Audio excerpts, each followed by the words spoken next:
Bien, buenas tardes. Vamos a empezar la actividad. El día de hoy vamos a hablar de las complicaciones agudas de la diabetes.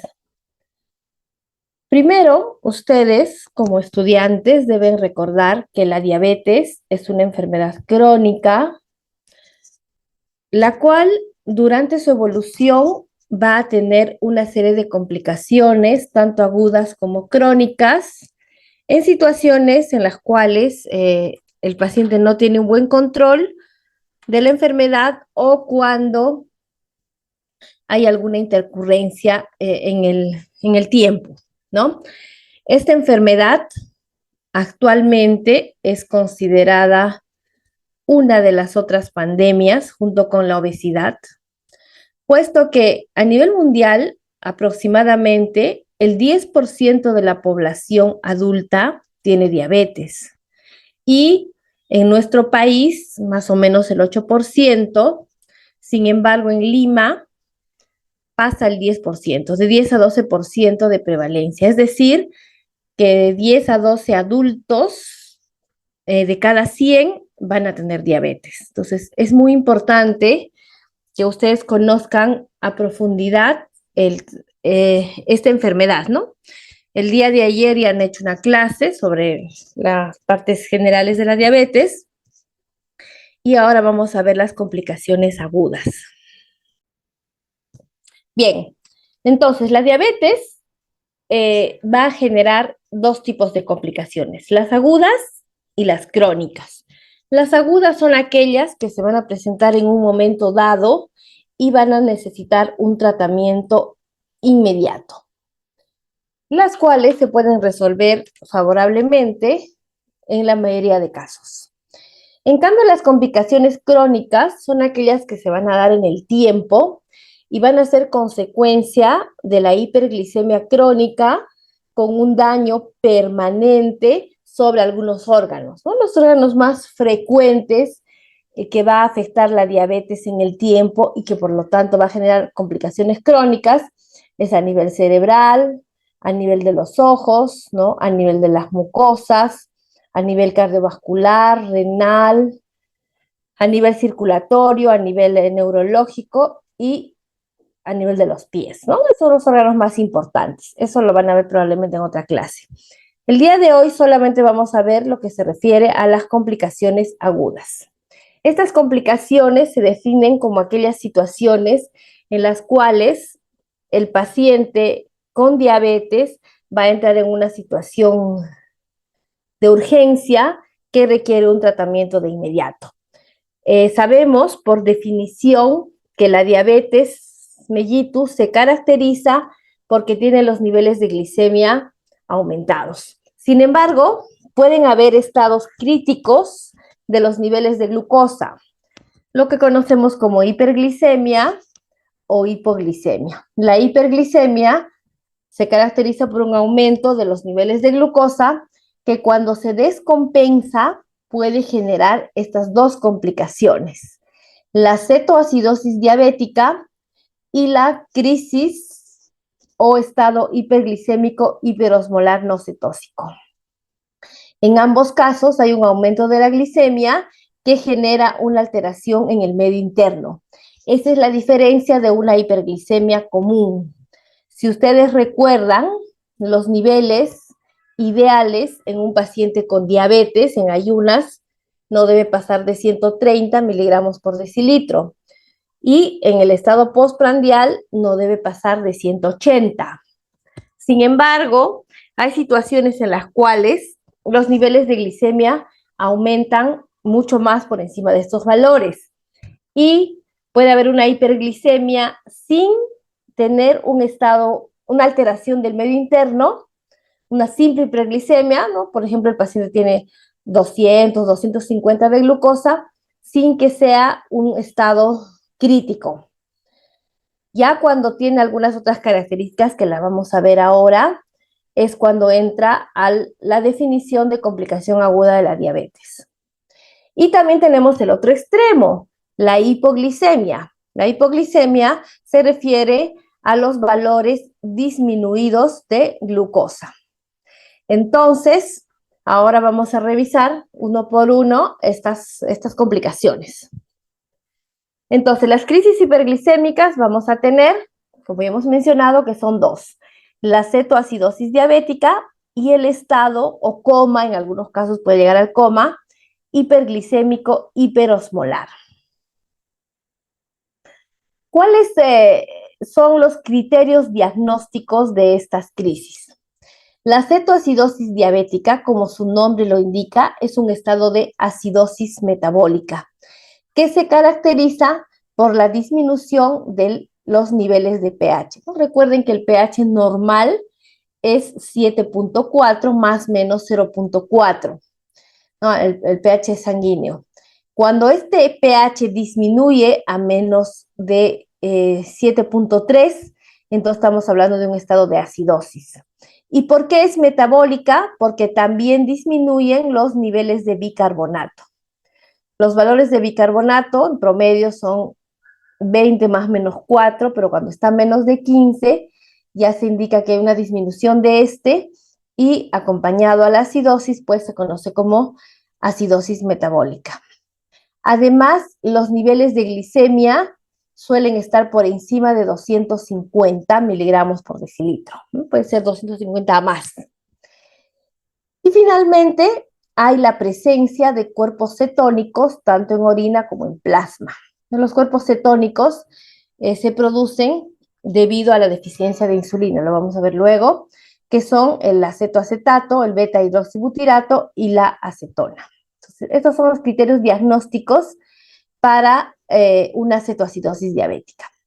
En el caso del estado hiperosmolar hiperglicémico, es una situación un poco más crítica que la anterior, puesto que existe una hiperglicemia grave. Los niveles de glucosa están mucho más aumentados, lo cual va a generar un estado de hiperosmolaridad y por lo tanto deshidratación, ¿no? En este caso no hay la cetoacidosis que se ve en el caso anterior.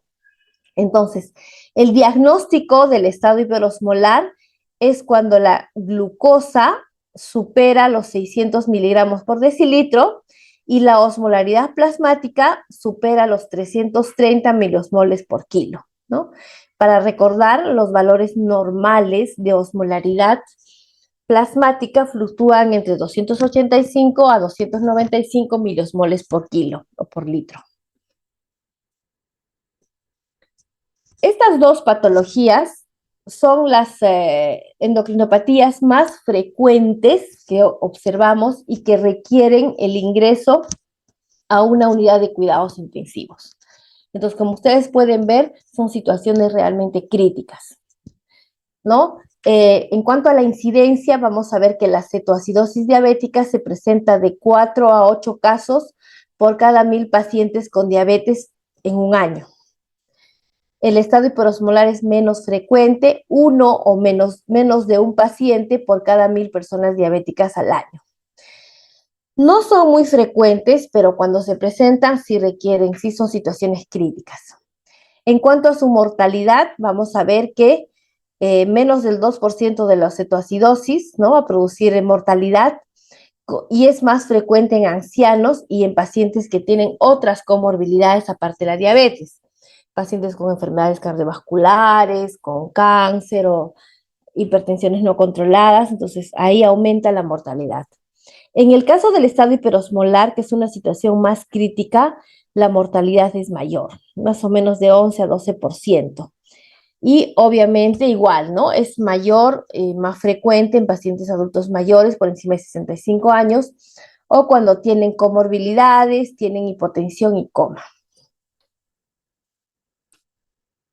Estas crisis, ambas, se van a presentar por la combinación de dos factores. Uno, porque el paciente tiene una deficiencia de insulina. Esta deficiencia de insulina puede ser absoluta en el caso de la cetoacidosis o relativa en el caso del estado hiperosmolar. Pero en ambos casos hay deficiencia de insulina.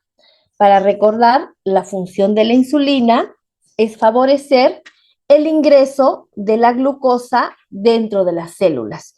Si un paciente no tiene insulina, Entonces la glucosa se va a acumular en el espacio intravascular y va a generar esta hiperglicemia. Entonces, al no haber insulina, se va a seguir aumentando la glucosa y va a generar una crisis hiperglicémica. Y el otro factor que interviene en la producción de las crisis hiperglicémicas es el aumento de las hormonas contrarreguladoras. Estas hormonas son aquellas que aumentan la glicemia en sangre. Principalmente estas hormonas estimulan al hígado para producir la gluconeogénesis y así aumentar la glucosa en situaciones de ayuno, ¿no? En condiciones normales y fisiológicas, estas hormonas solamente funcionan en situaciones de ayuno, pero en algunos casos, como en este, van a aumentar y por lo tanto van a generar mayor hiperglicemia. ¿Cuáles son las hormonas contrarreguladoras? Principalmente el glucagón, las catecolaminas, el cortisol y la hormona de crecimiento. Estas hormonas normalmente en situaciones de estrés van a aumentar y esto va a traer consigo el aumento de la glicemia. En la cetoacidosis diabética netamente se presenta con mayor frecuencia en pacientes diabéticos tipo 1.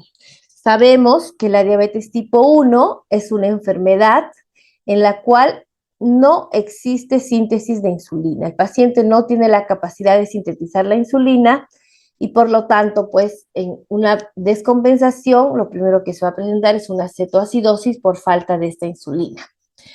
Pero también se presenta en los pacientes diabéticos tipo 2 que tienen una situación de estrés catabólico, ya sea una enfermedad aguda, un trauma, una cirugía o una infección, ¿no? Situaciones que requiere el organismo mayor glucosa. En cambio, el estado hiperosmolar es más frecuente en la diabetes tipo 2, puesto que la deficiencia de insulina no es absoluta, es relativa debido a la resistencia a la insulina.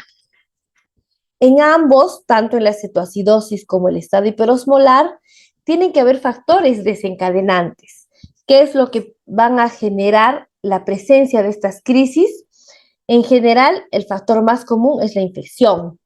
Como experiencia, ¿no? Tenemos, hace poco hemos pasado por la pandemia del COVID, esta infección en muchos pacientes ha generado estas crisis, tanto cetoacidosis o estado hiperosmolar, y pues ha sido una de las principales causantes de mortalidad en pacientes con COVID. Entonces, este es el factor desencadenante, ¿no? Pero en general, ¿no? Si excluimos esta causa, podemos hablar que las infecciones tipo neumonía, infecciones urinarias, la sepsis van a ser los principales factores desencadenantes de estas crisis. También tenemos otros factores, por ejemplo, cuando el paciente no tiene un tratamiento adecuado o suspende su tratamiento u otras situaciones de enfermedades, por ejemplo, en la pancreatitis aguda, en los infartos de miocardio, los accidentes cerebrovasculares y el uso de algunos fármacos. Entonces son varios factores que van a desencadenar la presencia de estas crisis agudas. Sin embargo, existe una cuarta parte de pacientes que no se encuentra un factor precipitante, ¿no? Simplemente la crisis aparece y hay que tratarla. Uno de los factores es que es un paciente con diabetes no diagnosticado, ¿no? De acuerdo a la Organización Mundial de la Salud, a nivel mundial existen 500 millones de pacientes con diabetes actualmente, de los cuales solamente la mitad saben que tienen el diagnóstico, ¿no? Entonces, esa otra mitad puede generar un cuadro de crisis aguda en cualquier momento, porque no saben que tienen la enfermedad y hacen su vida completamente normal. Otro factor es la deficiencia de tratamiento adecuado con insulina. Sabemos que los pacientes diabéticos tipo 1 y algunos pacientes de los diabéticos tipo 2 van a necesitar insulina para poder controlar su enfermedad.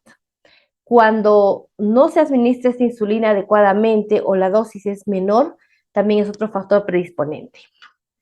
Cuando la diabetes está descompensada, como les había dicho, ¿no? Entonces se empieza a subir la glucosa, infecciones, el consumo de algunos fármacos, Dentro de los fármacos que pueden generar crisis hiperglicémicas son los glucocorticoides. Estos fármacos se utilizan a altas dosis en la mayoría de enfermedades reumatológicas, autoinmunes, en algunas neoplasias. Entonces, si no se tiene un control adecuado de la glicemia, puede generar una crisis hiperglicémica.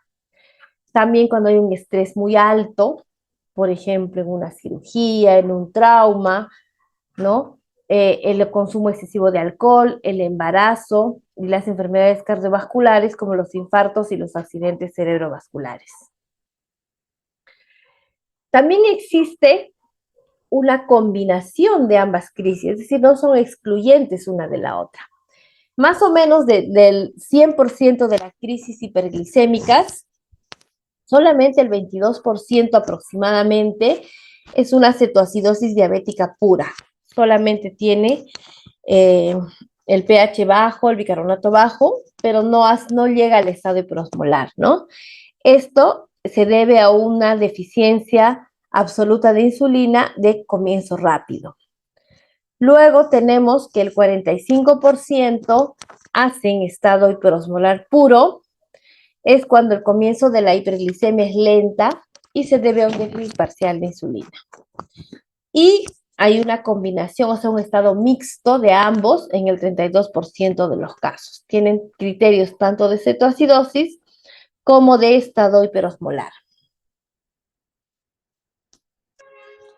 ¿Cuál es la fisiopatología? Ya habíamos comentado que el mecanismo básico importante que genera las crisis hiperglicémicas viene a ser la reducción de la insulina y el aumento de las hormonas contrarreguladoras,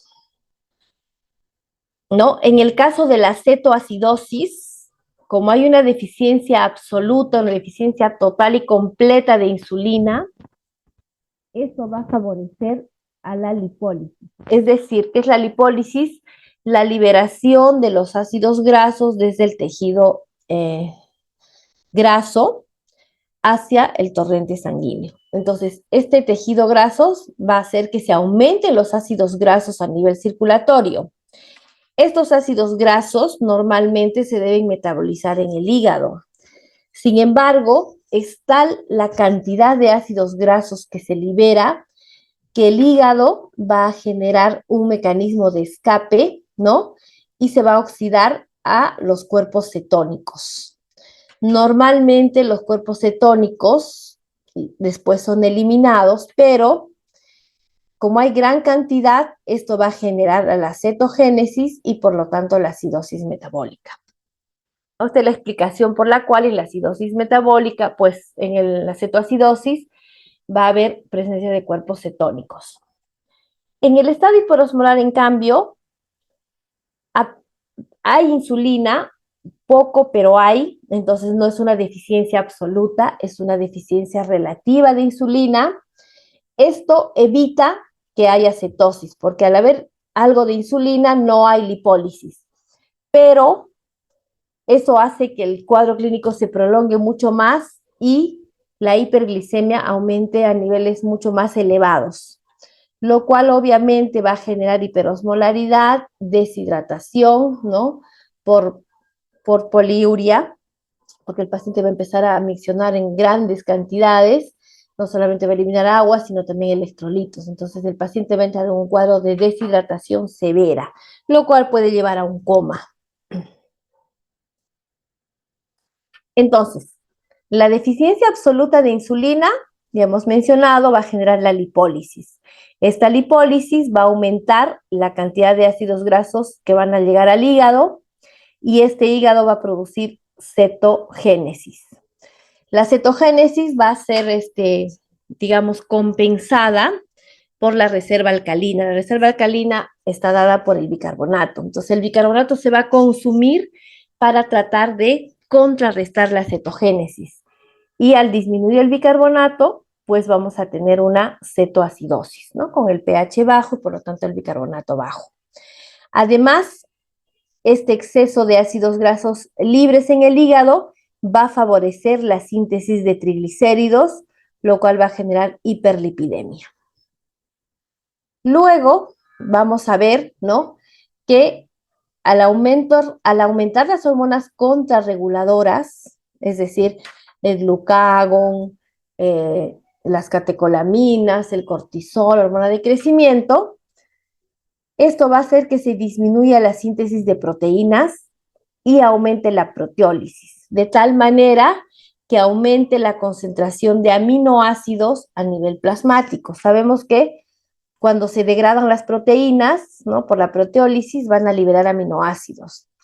Estos aminoácidos van a constituir la materia prima, es decir, el sustrato para la producción de la gluconeogénesis, junto con los ácidos grasos libres que están liberados por la lipólisis. Entonces, la gluconeogénesis es el mecanismo fisiológico por el cual el hígado sintetiza glucosa a partir de otros precursores, a partir de aminoácidos y a partir de ácidos grasos. Entonces, al aumentar la gluconeogénesis, obviamente se va a liberar mayor glicemia y esto va a aumentar la hiperglicemia. Entonces, todo esto, ¿no? Va a generar que la hiperglicemia estimule a nivel renal, se elimine a través de la orina, a través de la glucosuria, y como sabemos que la glucosa es un sustrato que regula la osmolaridad, entonces va a favorecer una diuresis osmótica, porque al salir glucosa a través de la orina, por las bombas va a jalar también agua. Por lo tanto, el paciente va a tener poliuria, ¿no? Pérdida de agua y electrolitos a través de la orina en grandes cantidades y esto va a generar deshidratación. La deshidratación, ¿no? Va a generar hiperosmolaridad y deterioro de la función renal. Entonces aquí es donde se va a presentar el estado hiperosmolar y la cetoacidosis debido a la deficiencia absoluta de insulina. Entonces, este es el mecanismo, son los mecanismos por los cuales se van a presentar estos cuadros.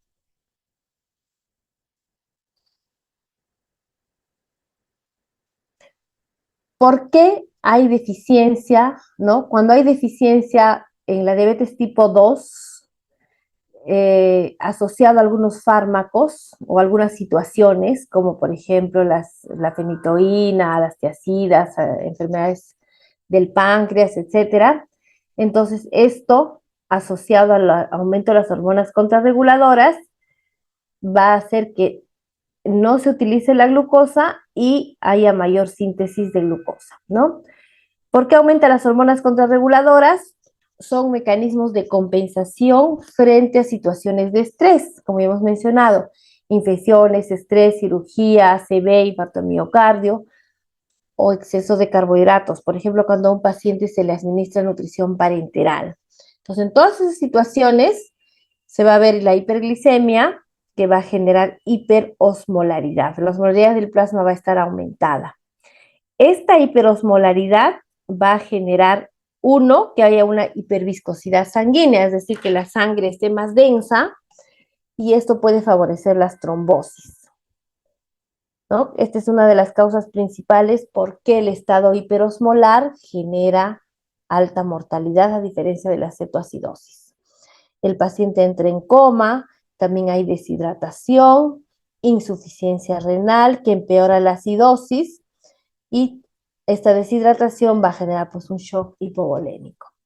Entonces, son las consecuencias del estado hiperosmolar.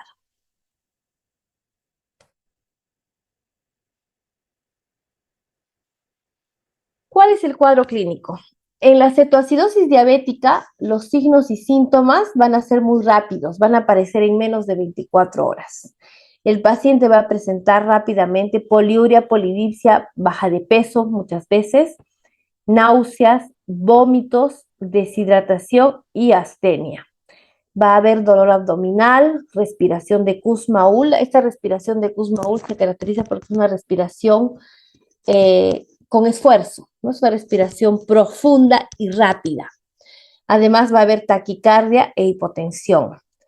Alteraciones en el estado mental, el paciente puede estar somnoliento, soporoso, puede ser normotérmico o hipotérmico, ¿no? Cuando un paciente tiene infecciones y la temperatura baja es de mal pronóstico. En el estado hiperosmolar, como no hay cetoacidosis, ¿no? El cuadro clínico es más prolongado. Los signos y síntomas han iniciado días o semanas previos, ¿no? El paciente dice que hace 2, 3 semanas tiene estos síntomas. Va a haber alteración en el estado de conciencia, signos de deshidratación como pérdida del turgor, ¿no? O de la elasticidad de la piel, debilidad, deshidratación, taquicardia e hipotensión. A diferencia del estado hiperosmolar, no hay dolor abdominal. Pueden haber algunos signos neurológicos y convulsiones y fiebre debido a la infección. Entonces, para hacer la diferencia, ¿no?, entre la cetoacidosis y el estado hiperosmolar, vamos a tener, ¿no?, el tiempo de enfermedad. La cetoacidosis es corto y el estado hiperosmolar varios días. En ambos se presenta poliuria, polidipsia, polifagia, pérdida de peso, debilidad y alteración del estado de conciencia. En cuanto a la cetoacidosis, van a haber síntomas abdominales, náuseas, vómitos, dolor abdominal, ¿no? En el estado hiperosmolar no hay estos síntomas. Entonces, cuando ustedes vean un paciente con dolor abdominal, entre los diagnósticos diferenciales, también hay que pensar en una cetoacidosis, ¿no? La primera hay que pensar en un abdomen agudo quirúrgico, un abdomen agudo no quirúrgico, pero de todas maneras ahí está como un diagnóstico diferencial. El paciente también tiene deshidratación, taquicardia, hipotensión, shock, alteración del estado mental. En la cetoacidosis tenemos a la respiración de Kussmaul y puede incluso presentar una gastritis hemorrágica. En cambio, en el estado hiperosmolar, que es un cuadro más crítico, puede llegar a coma y mayor deshidratación. En cuanto a los criterios diagnósticos laboratoriales, porque una vez que el paciente viene con toda la clínica, tenemos que hacer análisis para poder determinar de qué se trata, ¿no? En la cetoacidosis, como hemos mencionado, ¿no?, hay que ver cómo está el pH.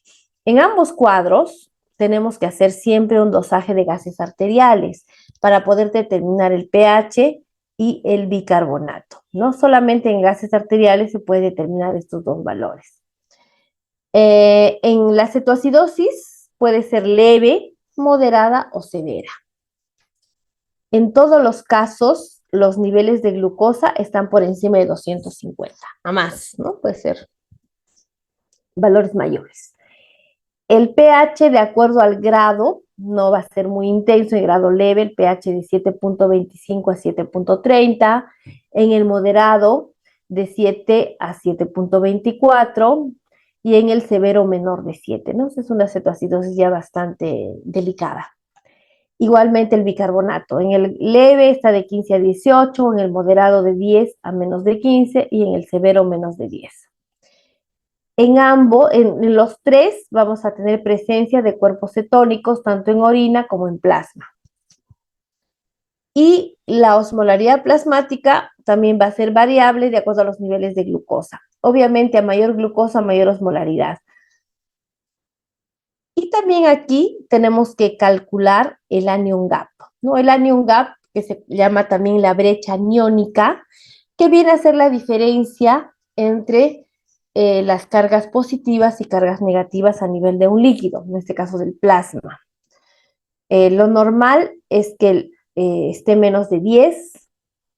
Si está más de 10, ya es una cetoacidosis leve, y más de 12, moderada y severa. ¿Cómo calculamos el anion gap? Aquí está la fórmula, para que no se olvide. Suma el sodio, que es el catión, ¿no? Le vamos a restar los aniones, que son las cargas negativas, el cloro y el bicarbonato. Entonces, esta es la forma como se calcula el anion gap. En cuanto a la alteración del estado mental, en la cetoacidosis leve moderada, el paciente está despierto, quizá un poco somnoliento, ¿no? Pero ya en el severo, tenemos que el paciente ya entre en estupor o puede llegar a coma. El estado hiperosmolar es diferente, ¿no? El criterio diagnóstico de estado hiperosmolar es básicamente que la glucosa pase de 600, el bicarbonato y el pH están normales, no hay cuerpos cetónicos, y la osmolaridad plasmática esté por encima de 320 a 330. Ahora, ¿cómo se calcula la osmolaridad plasmática? Con esta fórmula, 2 sodios más glucosa entre 18. Como les había mencionado, normalmente debe estar entre 285 a 295, pero ya cuando supera 320, estamos hablando de un estado hiperosmolar. Y obviamente el paciente la mayoría de veces está somnoliento o ya en estupor o coma, entonces es un cuadro más severo. Siempre que utilicemos estas fórmulas, tanto para calcular la osmolaridad efectiva como el anion gap, primero tenemos que evaluar el sodio corregido, porque como el sodio, hay glucosa muy elevada, entonces los niveles de sodio se van a alterar. Entonces, para calcular esto utilizamos esta fórmula, el sodio que tiene el paciente más 1.6 multiplicado por la glucosa menos 100 y esto dividido entre 100, ¿no? Entonces, es importante cuando estemos en la emergencia, porque esto vamos a ver en una emergencia, tener a la mano estas fórmulas, ¿no? O mejor si no las aprendemos.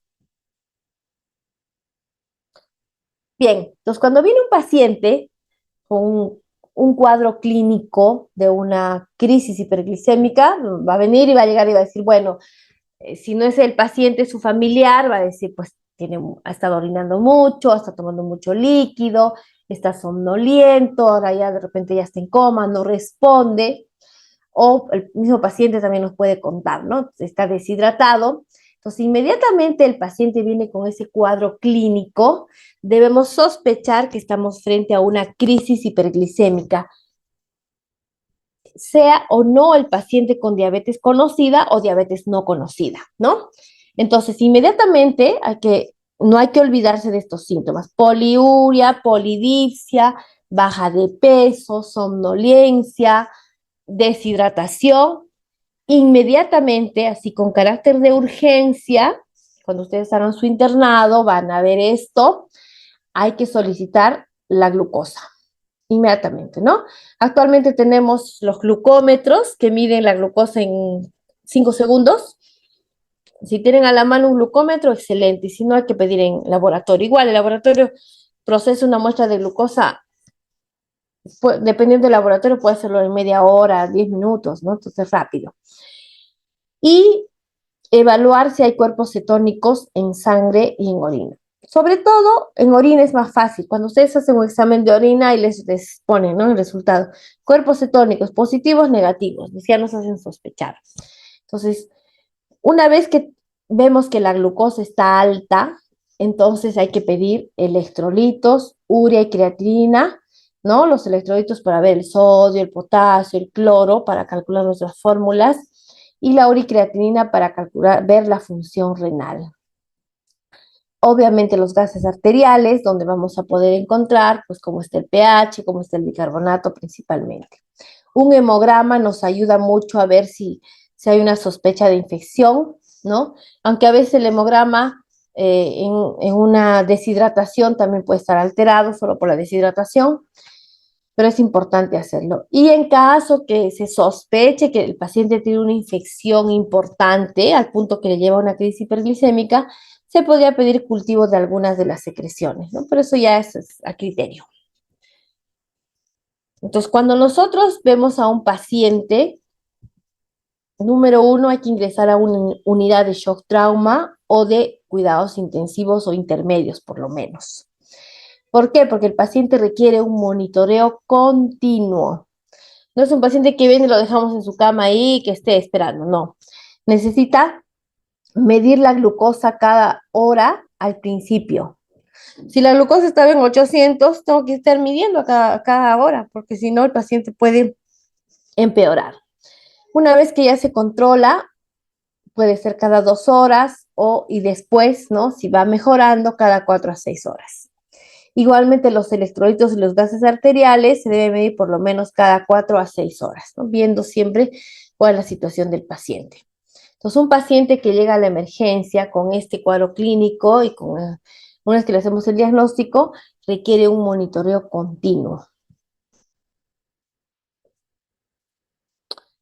Eh, ¿Con qué vamos a hacer el diagnóstico diferencial? Con la acidosis láctica, la ingesta de, ¿no? De repente de salicilatos o de metanol, que también hacen acidosis, la falla renal aguda o crónica, el alcoholismo y los estados de ayuno o inanición prolongados que hacen también cuadro de cetoacidosis. Entonces, cuando ya hemos diagnosticado al paciente, ¿no? ¿Cuáles son los objetivos del tratamiento? ¿Qué es lo que queremos lograr? Primero, mejorar el volumen circulatorio y la perfusión tisular. Recuerden que el paciente está muy deshidratado, entonces lo primero que tenemos que hacer es hidratar al paciente. Disminuir la glucosa, por supuesto, al disminuir la glucosa también baja la osmolaridad plasmática, pero debe ser en forma gradual, nunca bruscamente. Corregir la alteración hidroelectrolítica, es decir, ver cómo está el sodio, cómo está el potasio, eliminar los cuerpos cetónicos, ¿no? En caso de cetoacidosis, y obviamente hay que identificar y tratar los eventos desencadenantes, si el paciente tiene un infarto, si tiene un accidente cerebrovascular o tiene una infección, también hay que tratarla a la par para que mejore el cuadro clínico. Entonces, apenas llega el paciente, lo primero que tenemos que hacer ante la sospecha clínica o ya el diagnóstico, que no debe demorar más de media hora, es abrir una vía endovenosa. ¿Ah? La vía endovenosa tiene que ser del mayor calibre posible porque ahí va a entrar el cloruro, ¿no? El suero, a chorro. Entonces, una vía pequeña no nos sirve porque se va a romper. Entonces, necesitamos una vía grande. Y si el paciente que está muy deshidratado a veces, sucede que no encontramos una vena periférica, ¿no? Todas las venas están colapsadas debido a la deshidratación severa, entonces se opta por utilizar una vía venosa central, ¿no? Recuerden, este procedimiento es para acceder a la vena yugular o subclavia, ¿no? Esto se hace pues en las unidades de cuidados intensivos o de shock trauma. Es muy importante que ustedes también aprendan a acceder a una vía central. Eso puede salvar la vida del paciente. Entonces, ¿para qué el acceso venoso? Para infundir líquido, que el paciente lo necesita porque está muy deshidratado. Ya hemos mencionado, hay que tomar los exámenes auxiliares, los gases arteriales son básicos para el diagnóstico de la cetoacidosis y podría pedirse un electrocardiograma si es que el paciente tiene alteraciones del potasio, ¿no? O está haciendo una cardiopatía isquémica, es decir, un infarto. Hay que pedirle un hemograma, glucosa, electrolitos, un examen de orina, ¿no? Para ir evaluando al paciente progresivamente. Luego, ya una vez que hemos estabilizado al paciente, ya se van buscando las causas, ¿no? Por ejemplo, podemos pedir las enzimas cardíacas. ¿Para qué nos sirven las enzimas cardíacas? Es para ver si el paciente está teniendo o ha tenido un infarto. Una radiografía de tórax, pues nos va a mostrar si tiene o no una neumonía. Los cultivos, ¿no? Urocultivo, por ejemplo, para ver si tiene una infección urinaria, que podrían ser las causas desencadenantes de este proceso. Entonces, ¿cómo se tratan las crisis hiperglicémicas? En primer lugar, la hidratación. La hidratación es básica, el paciente está deshidratado. Así ustedes estén en un policlínico, en una posta, ustedes pónganle una vía, pónganle su cloruro y van a salvar la vida del paciente. Luego de la hidratación, se debe administrar insulina y se debe ver si se administra o no el potasio de acuerdo a sus niveles que se encuentran, ¿no? También hay que hacer la terapia de soporte, antibiótico-terapia, oxígeno, ¿no? O de acuerdo a cómo va el paciente. Puede hacerse la corrección del bicarbonato y del fosfato si es que son necesarias. Ahora vamos a ver cómo se hace todo esto. Entonces, una vez que tenemos la vía instalada, ya le hemos pedido los exámenes, entonces hay que corregir la deficiencia de volumen, ¿no? Luego de corregir la deficiencia de volumen, se ve cómo está el potasio y el déficit de insulina, ¿no? Esos son los pasos. Lo primero que se debe administrar al paciente deshidratado es una solución salina al 0.9%. el cloruro de sodio. Esa es una solución, la solución fisiológica que, bueno, lo encontramos en todo sitio para que el paciente mejore su medio interno, ¿no? La circulación, pueda orinar, pueda mejorar la función renal, ¿no? Entonces, ese es el primer paso de tratamiento. Luego vamos a ver cómo está el potasio. Por cada disminución de pH de 0.01 va a aumentar el potasio en 0.5 miliequivalentes. Entonces, cuando nosotros corregimos el pH, va a disminuir también el potasio. O sea, si yo aumento el pH hidratando al paciente, el potasio va a disminuir. Entonces hay que tener en cuenta que la hidratación va a disminuir los niveles de potasio. Por eso es importante evaluar los niveles de potasio en estos pacientes, ¿no? Entonces, cuando el paciente tiene menos de 5.2 de potasio, se requiere administrar potasio. Y peor si el potasio está menos de 3.3, ¿no? Es importantísimo administrar esto porque esto va a generar complicaciones en el cuadro si no lo mejoramos. Acá hay un cuadrito donde nos indica que si los niveles de potasio están menos de 3.3, hay que administrar 20 a 30 miliequivalentes de potasio por hora hasta superar la meta, ¿no? Por encima de 3.3. Si está entre 3.3 a 5, se debe administrar una ampolla de potasio en cada litro de cloruro de sodio. Y mantener el potasio en 4.5. Pero si está mayor, más de 5, entonces no hay que dar suplemento de potasio y estar controlando los electrolitos cada 2 a 4 horas. Luego se utiliza la insulina, ¿no? Es importante administrar insulina solamente si el potasio está mayor de 3.3. Si está menos de 3.3, no se debe administrar insulina. ¿Por qué? La insulina va a hacer que el potasio ingrese dentro de las células. Entonces va a aumentar la hipopotasemia. Es por eso que antes de poner insulina tenemos que ver que el potasio realmente esté más de 3.3.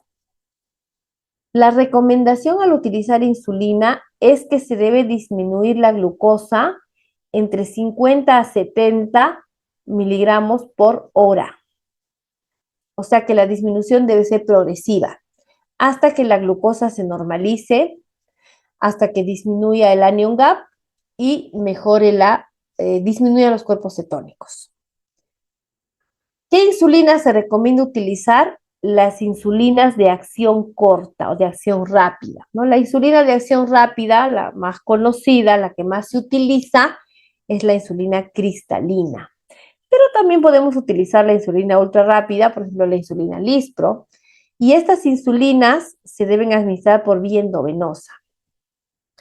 En, en situaciones de no crisis, la insulina normalmente se administra por vía subcutánea, ¿no? En pacientes que no tienen esta crisis, pero en el caso de la crisis sí se utiliza por vía endovenosa.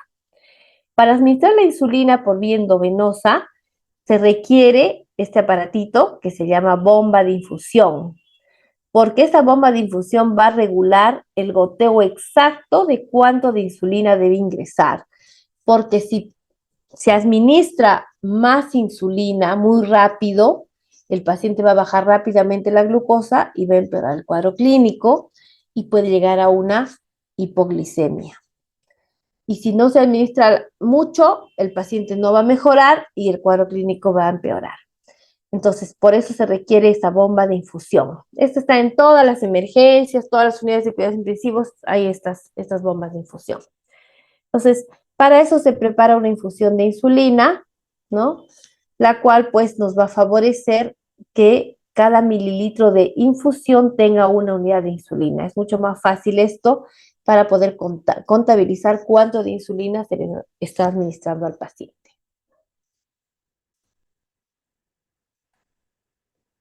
Entonces, la infusión, como les había dicho, debe utilizarse por vía endovenosa. se le puede poner al paciente la insulina directamente y después ya por la infusión. 0,1 unidades por kilo por hora. ¿Hasta cuándo se pone la insulina? Hasta que la glucosa baje a 300 en el estado hiperosmolar o 250 en la cetoacidosis diabética. En ese caso, la infusión de insulina debe disminuir a la mitad, ¿no? Por eso es necesario hacer el control de la glucosa cada hora, porque por ahí se nos pasa más, se nos baja más la glucosa y entramos en hipoglicemias. Entonces, más o menos aquí tenemos los valores de glucosa, cuánto de infusión se debería administrar por hora, ¿no? Entonces, todo esto se regula pues con la bomba de infusión. Y además, cuando la glucosa llega a 300 o 350, se cambia la solución, ya no se le pone cloruro de sodio, ya se le empieza a administrar dextrosa para evitar la hipoglicemia. Otro de los factores que está alterado en la cetoacidosis diabética es el bicarbonato, ¿no? El bicarbonato está bajo. Existe mucha evidencia donde se ha demostrado que la aplicación del bicarbonato es controvertida, porque sabemos que el bicarbonato solamente no ha bajado porque está perdiendo bicarbonato, sino porque se está compensando por la cetoacidosis. Entonces, solamente está indicado el bicarbonato si el pH es menor de 7. Porque si nosotros administramos bicarbonato en pacientes que no cumplen este criterio, entonces esto va a aumentar la hipopotasemia, va a aumentar la hipoxia, o sea, va a disminuir la captación tisular de oxígeno, va a producir edema cerebral y trastornos de la función cardíaca, que puede llegar incluso a arritmias. Entonces, por eso que no se recomienda administrar bicarbonato en todos los casos. En cuanto al fósforo y magnesio, hay que evaluar, hay que hacer un dosaje de fósforo y magnesio, y si están disminuidos, pues se repone. ¿Qué sucede cuando la glucosa comienza a bajar?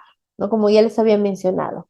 En el estado hiperosmolar, el paciente tenía 600, 700 de glucosa, pero si la glucosa comienza a bajar después de administrar la insulina a 300, entonces tengo que disminuir la dosis de insulina a la mitad y ya no le administro cloruro, sino dextrosa, ¿no? O cloruro con dextrosa.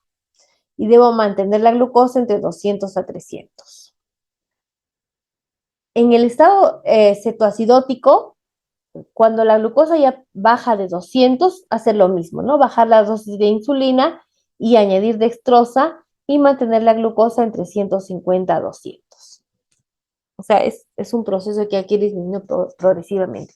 A veces necesitamos entre 12 a 24 horas para recuperar al paciente. Y entre ese tiempo debemos estar vigilando cada hora al paciente, su glucosa principalmente, para lograr estos objetivos.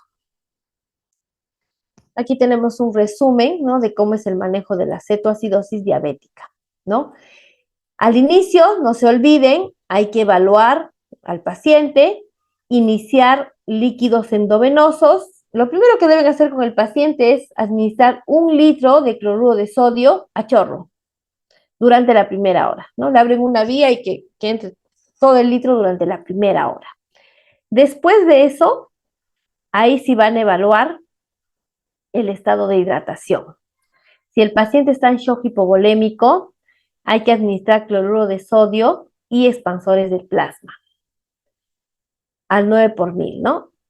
Si el paciente está en hipotensión leve, o sea, no es un shock hipovolémico, hay que ver cómo está el sodio, ¿no? Si el sodio está alto o normal, no se debe administrar cloruro de sodio al 9 por 1000, sino diluido al 0,45, o sea, la mitad. Esto es lo que se llama solución al medio normal. Porque si no, le voy a poner mucho sodio, si ya está alto normal, y voy a aumentar los niveles de sodio. Entonces, por eso hay que ponerle menos cloruro de sodio.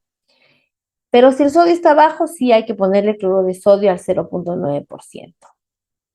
Eso es en cuanto a la hidratación. En cuanto a la insulina, se recomienda la vía endovenosa, no la vía subcutánea ni intramuscular, porque recuerden que el paciente está deshidratado. Si yo le pongo por vía subcutánea, en un paciente deshidratado hay una vasoconstricción periférica, entonces no se va a absorber esa insulina, su efecto es mucho más prolongado, recién a las 2, 3, 4 horas, pero yo necesito un efecto rápido, es por eso que se recomienda la vía endovenosa. Se comienza con una insulina cristalina en bolo y luego la infusión, como ya les he mencionado. Y hay que controlar cómo está la glucosa. Si la glucosa no baja de 50 a 70 en la primera hora, hay que duplicar la velocidad de infusión. Si le estamos poniendo a una velocidad de infusión de 0.1 unidad por kilo por hora, les tengo que duplicar a 0.2 hasta que la glucosa comience a bajar. En cuanto al potasio, ya hemos mencionado, si el potasio está menos de 3.3, no se debe poner la insulina y se debe administrar potasio. Hay que reponer el potasio hasta que no esté más de 3.3. Si el potasio está más de 5, no se administra potasio. Y si está entre 3.3 y 5, se administra solamente en cada cloruro que ponemos aquí en la hidratación, le ponemos un potasio. El bicarbonato, como les he mencionado, tiene que usarse menos de 7, ¿no? O cuando la cetoacidosis es muy grave. Entonces ahí se recomienda administrar bicarbonato. No se olviden que cuando el paciente la glucosa baja a menos de 250 en la cetoacidosis diabética, hay que cambiar el cloruro que le hemos estado poniendo, lo cambiamos por dextrosa y ¿no? Disminuimos la velocidad de infusión de la insulina.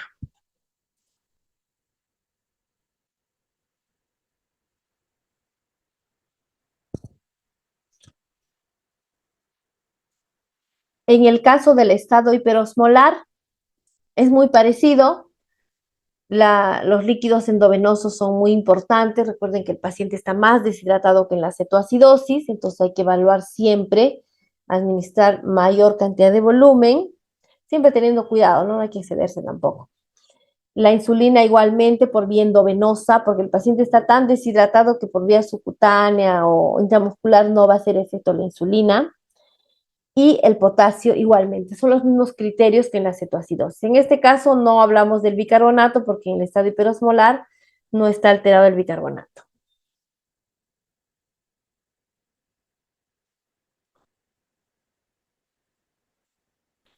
Bien, una vez que hemos dado el tratamiento, vamos a ver en qué momento el estado hiperosmolar o la cetoacidosis se van a recuperar, ¿no? Como les había mencionado, generalmente se demora entre 12 a 24 horas para recuperar al paciente. En el estado de hiperosmolaridad, en el estado hiperosmolar, obviamente la osmolaridad tiene que estar menor, ¿no? Vuelve a la normalidad. Esto asociado a la glucosa que también se normaliza y sobre todo el paciente recupera su estado de conciencia. En la cetoacidosis diabética, la glucosa está menos de 250, el bicarbonato más de 18 y el pH mayor a 7.30. Entonces, cuando ya estos valores se han normalizado, es que ya se ha resuelto el cuadro clínico. La mayoría de veces no deja ninguna secuela, no deja complicaciones, entonces el paciente después hace su vida normal en el sentido de que no tiene ninguna secuela. Sin embargo, estos pacientes que han tenido una crisis hiperglicémica necesitan cambiar la insulina que se estaba administrando por vía endovenosa ahora a subcutánea, ¿no? Porque el paciente no se va a ir de alta y se va a ir sin insulina, le va a volver a subir la glucosa, sobre todo si es un diabético tipo 1 o un diabético tipo 2 que no responde a los antidiabéticos orales. Entonces, se recomienda de todas maneras cambiar la dosis de insulina de infusión a insulina subcutánea, ¿no?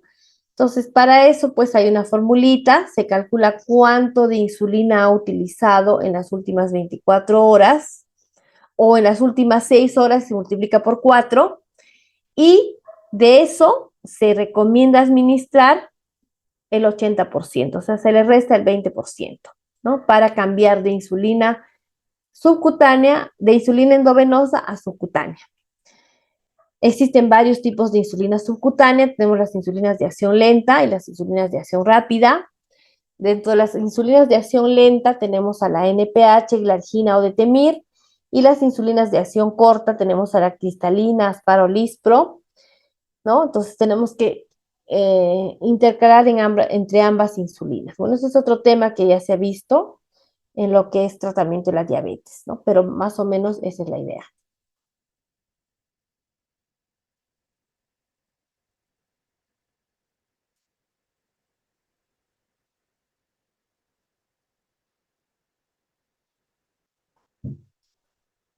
Bien, ¿cuáles son las complicaciones del tratamiento? Obviamente hay que tener cuidado, ¿no? Primero, la hipoglicemia. Como les he mencionado, se pone una infusión de insulina por vía endovenosa y si nos descuidamos va a ser hipoglicemias y por lo tanto va a ser también hipopotasemias. Lo otro es el edema cerebral. El edema cerebral se puede producir por exceso de hidratación, ¿no? De repente se le administra mucho cloruro, entonces el paciente va a empezar a edematizarse. Y finalmente la acidosis hiperclorémica. Recuerden que el cloruro de sodio, pues no solo tiene sodio, sino también tiene cloro, entonces puede haber un exceso de cloro a nivel sanguíneo. Bien, entonces en cuanto a crisis hiperglicémicas, eso es, ahora vamos a ver lo que es la hipoglicemia, que es lo contrario, ¿no? La disminución de los niveles de glucosa en sangre. La hipoglicemia constituye la complicación aguda más temida. Los pacientes tienen más miedo a una hipoglicemia que a una hiperglicemia.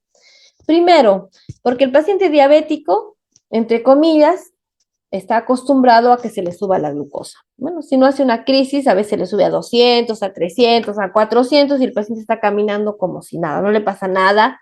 Entre comillas digo porque sabemos que sí está generando lesión. Sin embargo, el paciente no tiene mayor sintomatología, ¿no? Por ahí que le aumenta un poco la sed, orina un poco más, pero no hay problema. En cambio, cuando se le baja la glucosa, ahí sí los síntomas son bastante evidentes, ¿no? Muchos pacientes mencionan, parecía que me estaba muriendo ese momento, o sea, es como dicen, como que el cuerpo se les va, ¿no? Se les va todo. Por eso es que le tienen mucho más miedo a la hipoglicemia. La principal causa de hipoglicemia es debido al tratamiento farmacológico que utilizan los pacientes con diabetes. Dentro de los múltiples fármacos que se utilizan en la diabetes, tenemos dos grupos de fármacos que producen hipoglicemia. En primer lugar, las insulinas y en segundo lugar, las sulfonilurias, ¿no? En el tratamiento de la diabetes, ustedes ya han revisado, existen unos fármacos, por ejemplo, la glibenclamida, que producen hipoglicemia. Esa es la principal causa. La otra causa es que el paciente no coma o retrase una comida cuando utiliza estos fármacos, ¿no? Si un paciente utiliza solamente metformina y no come todo el día, no se le va a bajar la glucosa porque la metformina no produce hipoglicemia. Pero si utiliza insulina o sulfonilurias y no come a su hora o come menos, entonces va a tener hipoglicemias.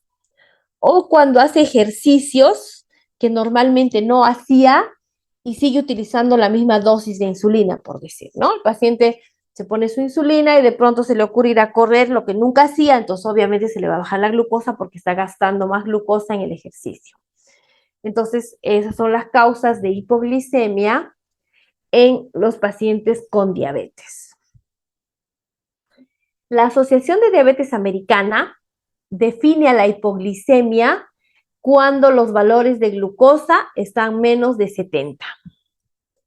Y dentro de esto hace una clasificación clínica de otras características. Se llama hipoglicemia severa cuando el paciente requiere de terceras personas para la administración de carbohidratos o de glucagón, ¿no? Y el paciente pues tiene una alteración del estado neurológico. La hipoglicemia sintomática documentada quiere decir cuando el paciente tiene síntomas de hipoglicemia y efectivamente confirma que la glucosa está menos de 70. La hipoglicemia asintomática es cuando no tiene síntomas, pero la glucosa está menos de 70. También será esto. Existen muchos pacientes con diabetes que usan insulina y que su cuerpo se está acostumbrando a tener la glucosa un poco menos, 70, 60, y ya no tiene síntomas. Entonces también esta es una hipoglicemia asintomática. Una hipoglicemia sintomática probable es cuando tiene síntomas, pero no se ha medido la glucosa. Y eso también es frecuente. El paciente viene y nos dice, tengo síntomas de hipoglicemia, ¿no? Temblor, taquicardia, diaforesis. ¿Y te has medido la glucosa? No. Bueno, ¿habrá sido hipoglicemia o qué cosa habrá sido? No sabemos. Y la pseudohipoglicemia es cuando el paciente dice que tiene síntomas, pero la glucosa está más de 70. También hay ese caso, ¿no? A pesar de que le estás mostrando que el paciente no tiene hipoglicemia, pero él dice que sus síntomas pues son por eso. Entonces, hay que tener en cuenta todas esas situaciones. Bien, ¿cuáles son los factores de riesgo? Ya los hemos mencionado. Los principal factor de riesgo de hipoglicemia es el tratamiento con sulfonilurias y con insulina. ¿Con los dos o con uno de ellos? La omisión de las comidas, la edad avanzada, el tiempo de la diabetes, a mayor tiempo de diabetes puede haber más hipoglicemias, falta de conocimiento sobre hipoglicemia, enfermedades psiquiátricas, en las insuficiencias hepáticas y renales, puede haber también hipoglicemia. Recuerden que a nivel del hígado y a nivel renal se produce la gluconeogénesis, que es un mecanismo que se activa en las etapas de ayuno. Cuando el paciente no tiene suficiente función hepática o renal, pues no se va a dar gluconeogénesis y va a ser un ayuno de pocas horas, que todos los hacemos, 2, 3 horas dejamos de comer, entonces el paciente va a hacer hipoglicemia. El alcoholismo, el ejercicio, sobre todo si es intenso, también puede haber asociado a hipotiroidismo y enfermedad de Addison.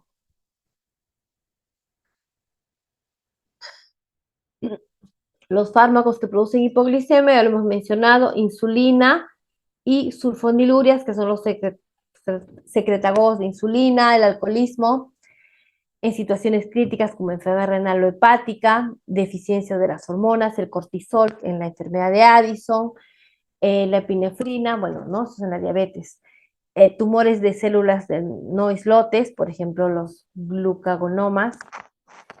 El hiperinsulinismo endógeno. Existen pacientes que pueden producir mayor cantidad de insulina de lo normal, por ejemplo, cuando hay insulinomas. O puede haber hipoglicemias accidentales, ¿no? A veces el paciente sin ser diabético se toma una sulfoniluria y pues va a tener hipoglicemia. ¿Qué fármacos pueden producir hipoglicemia? De los conocidos, ¿no? De los conocidos de estos fármacos, son los que tienen poca frecuencia. Tenemos a la levofloxacina, por ejemplo, ¿no? Que es un antibiótico bastante utilizado. Los demás casi ya no se utilizan. ¿Cuáles son los signos y síntomas de la hipoglicemia? Los clasificamos en dos grupos.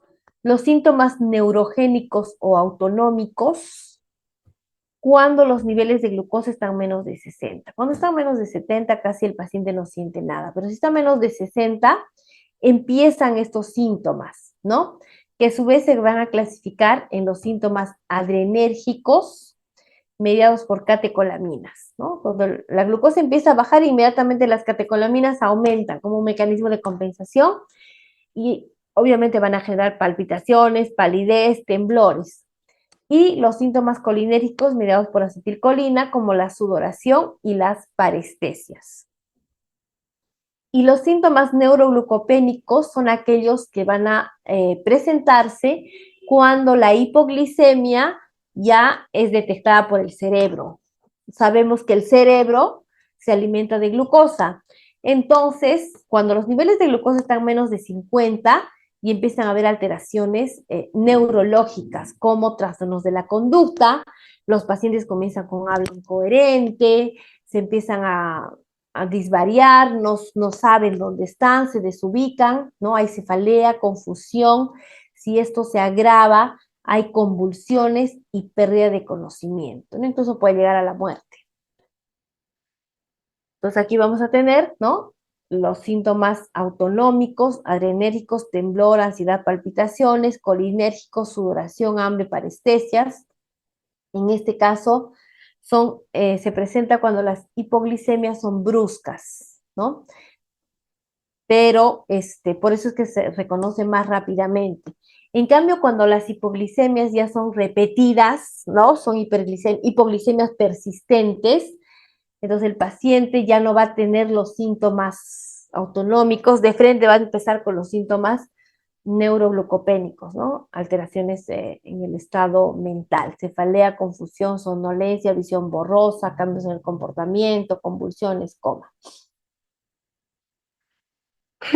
Tenemos esta triada, la triada clásica de Whipple, ¿no? Que se refiere a la presencia de signos y síntomas compatibles con hipoglicemia, esto corroborado por una baja concentración de glucemia en la sangre, menos de 70, y la desaparición de los síntomas cuando se restituye la glucosa.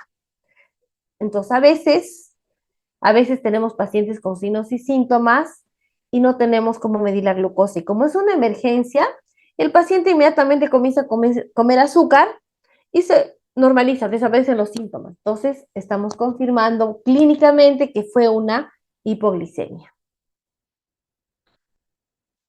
¿Qué es lo que sucede cuando hay hipoglicemia? ¿Cómo responde nuestro organismo? Cuando baja la glucosa, inmediatamente el páncreas va a disminuir la secreción de insulina y va a aumentar la secreción de glucagón. El glucagón que va a hacer en el hígado va a aumentar la gluconeogénesis hepática y va a aumentar la producción de glucosa y por lo tanto va a normalizar la glucosa. Pero también a nivel cerebral, la hipófisis, recuerden que la hipófisis es un órgano endocrino muy importante, va a liberar las hormonas contrarreguladoras, la hormona de crecimiento y la ACTH, ¿no? ¿Qué van a hacer? La ACTH va a activar a la corteza suprarrenal para liberar cortisol. Y el cortisol, a su vez, junto con la adrenalina, que está en la médula suprarrenal, van a activar el hígado, van a activar el riñón, también para que produzcan aumento de la glucosa. Entonces, de esa manera responde el organismo frente a la hipoglicemia. Pero, ¿qué pasa si la hipófisis no funciona? O no funcionan las suprarrenales. Entonces, todo este mecanismo se va a inhibir y no va a aumentar la glucosa en sangre. ¿Y qué pasa si el hígado no funciona? Es una insuficiencia hepática, una cirrosis o una insuficiencia renal. Tampoco se va a aumentar la producción de glucosa. Es por eso que cuando tenemos enfermedades de la hipófisis, lo que se llama hipopituitarismo, no hay esta respuesta y la hipoglicemia es más grave.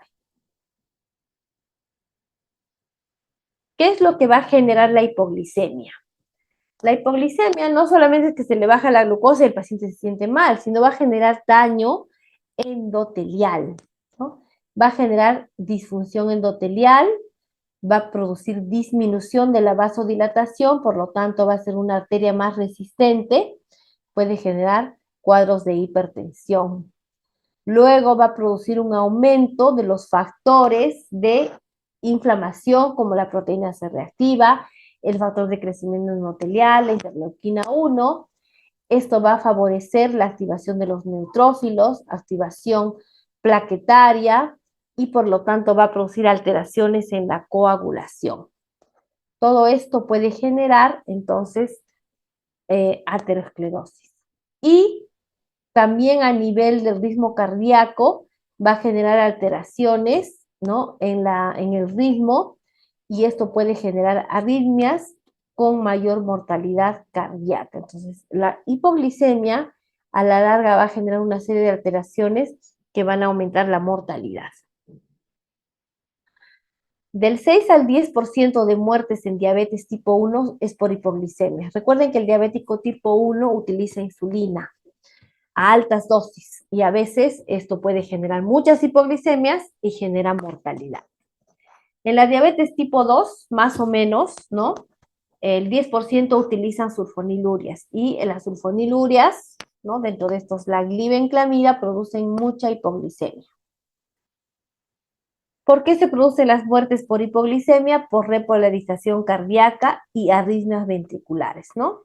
Esto desencadenado por el aumento del simpático adrenal, es decir, por el aumento de las catecolaminas, ¿no? Las catecolaminas van a aumentar en respuesta a la hipoglicemia y esto van a generar arritmias ventriculares y aumento de la mortalidad. Además, la hipoglicemia severa puede generar un TIA, un ataque isquémico transitorio, ¿no? Que inicialmente se puede revertir cuando la glucosa se normaliza, ¿no? Sin embargo, si la hipoglicemia es recurrente o severa, puede generar una disfunción cognitiva a largo plazo y puede producir demencia. Entonces, también es una complicación que genera la hipoglicemia, que puede ser en un momento agudo, un ataque o una situación crónica. ¿Cuál es el tratamiento de la hipoglicemia? Depende, ¿no? Si es una hipoglicemia leve, moderada, es decir, el paciente está despierto, puede recibir tratamiento por vía oral, o sea, puede deglutir, entonces se le administra 15 gramos de carbohidratos de absorción rápida. En otras palabras, ¿qué significa esto? Que se le debe administrar 4 cucharaditas de azúcar en un vaso de agua o darle un jugo de fruta azucarada, frugos, por ejemplo, ¿no? Eso equivale a 15 gramos de carbohidratos. Así de simple, se le administra. Y en 15 minutos hay que volver a controlar la glucosa. Si sigue baja, hay que volver a darle azúcar. Entonces, rápidamente se puede controlar la hipoglicemia. Una Coca-Cola, una gaseosa, un frugos, agua con azúcar, se le debe administrar, ¿no? Entonces, esa es una respuesta rápida a la hipoglicemia, ¿no? ¿Qué pasa si la hipoglicemia es severa? Es decir, el paciente ya tiene compromiso de conciencia, está desmayado, ¿no? Ya su glucosa está muy baja. Entonces, se podría administrar glucagón por vía subcutánea o intramuscular. En el Perú todavía no tenemos glucagón, entonces lo que se hace es inmediatamente llevarle a un establecimiento de salud y se le debe administrar glucosa endovenosa. Glucosa hipertónica porque es una solución de glucosa al 33%. ¿No? Entonces, por vía endovenosa inmediatamente se le coloca unas 4 o 5 ampollas y el paciente en 3, 4 minutos ya está despertando.